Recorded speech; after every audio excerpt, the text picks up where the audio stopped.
This video is going to be about home recording studios and audio and video gear. As you can see, I've got dual monitors, I've got speaker enclosures for my PA system, I've got rack gear on top of that, I've got an old CRT monitor on top of the rack gear. You can see by the computer I've got some more external gear.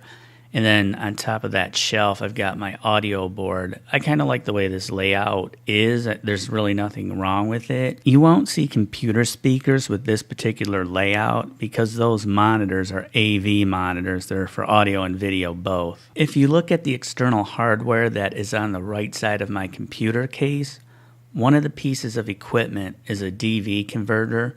I used to hook that DV converter up to the CRT monitor for client previews. It did only output to standard definition, but it worked just fine. I used the other two computer monitors for my operating system and my programs. I found a better way to do things though. Some of you can probably tell that instead of having all my rack gear in one 4-space rack unit enclosure, I broke it down into two 2-space rack enclosures. I also have a lot more rack gear. Those are storage drawers. I can put my foot pedals in the smaller one. In the larger one, I put my microphones, speaker cables, all kinds of miscellaneous stuff.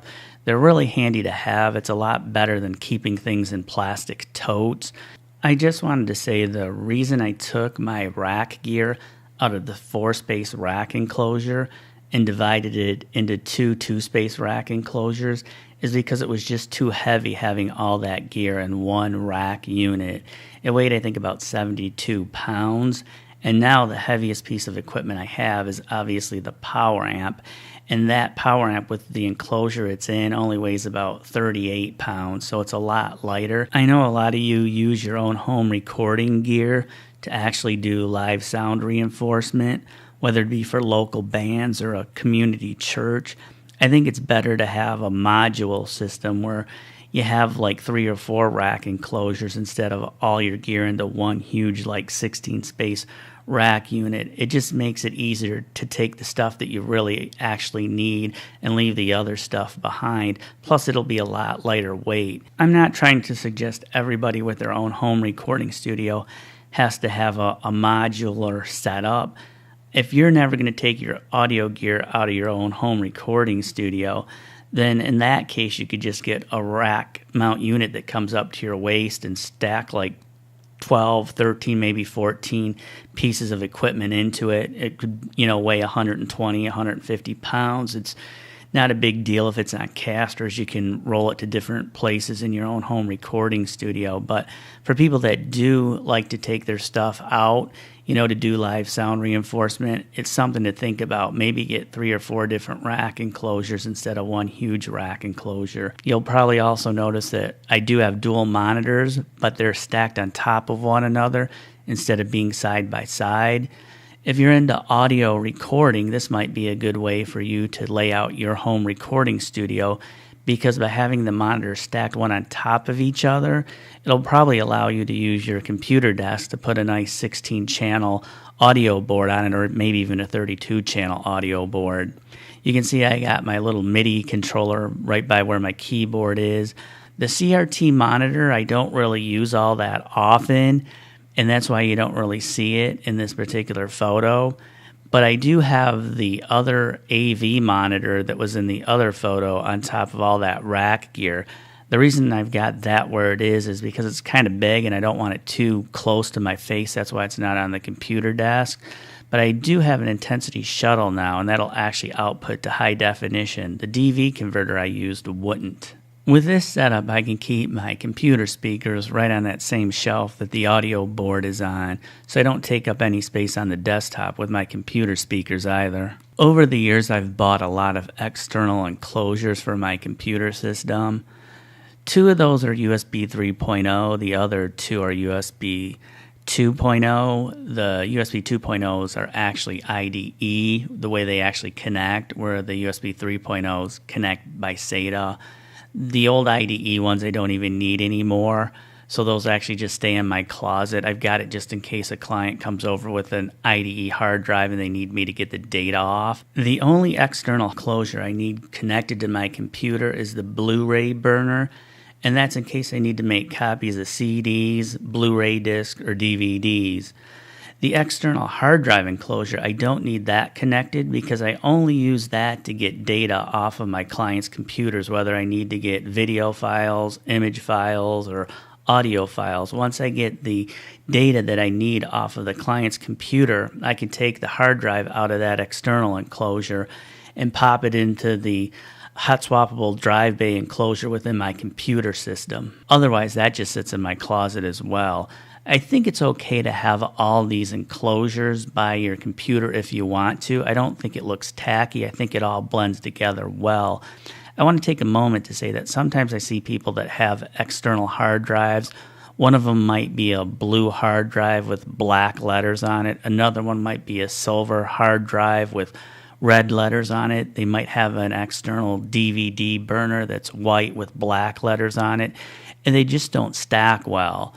And it does kind of look tacky to see all these different devices just laying around with cables strung out everywhere. I think it's better to get these external enclosures that use internal hard drives because, like I said, this gear stacks up really nice. And on top of that, you can get the internal hard drives for a little bit less money than you could get the external hard drives for. And instead of having, a half a dozen different external hard drives with different AC adapters that can get lost, all you have to do is keep putting in internal hard drives into these devices. As I stated, I don't think the external enclosures look bad. I think they blend in with the computer pretty well. The only reason I ended up putting them in the closet is because when I got my Intensity Shuttle, it ran off a USB 3.0 connection. And once I realized I had to unplug some of those devices in order to hook up the Intensity Shuttle, I realized I could get rid of all my external enclosures. I really didn't need them out by my computer anymore, other than the actual Blu-ray burner, so I can make copies of DVDs, CDs, and Blu-rays, but the rest of that gear can go. The DV converter, I don't need that anymore now that I got my Intensity Shuttle. So that's one thing about this video. I mean, there does come a time when you can probably get rid of your old gear and make room for the new gear. There really isn't a need to have your workspace cluttered with old gear that you might use once a year. If that's the case, you can just keep it in your closet, although I know you only have so much room in your closet as well. You have to decide what's going to stay in your closet, what's going to stay out by your computer. There's nothing wrong with the layout you see before you right now. In fact, that's the way I used to have my home recording studio set up. I used to have the mixing board right on top of the speaker. It was real convenient. I could lower and raise the faders pretty easy. I could adjust the tone controls pretty easy. The reason I want people to look at this particular image is to decide what pieces of equipment of mine would you keep if I gave you all my audio and video gear. Some of you that are into video editing might say, I'd get rid of all the PA gear and the bigger audio board, just keep the smaller audio board and put the CRT monitor right on the desk.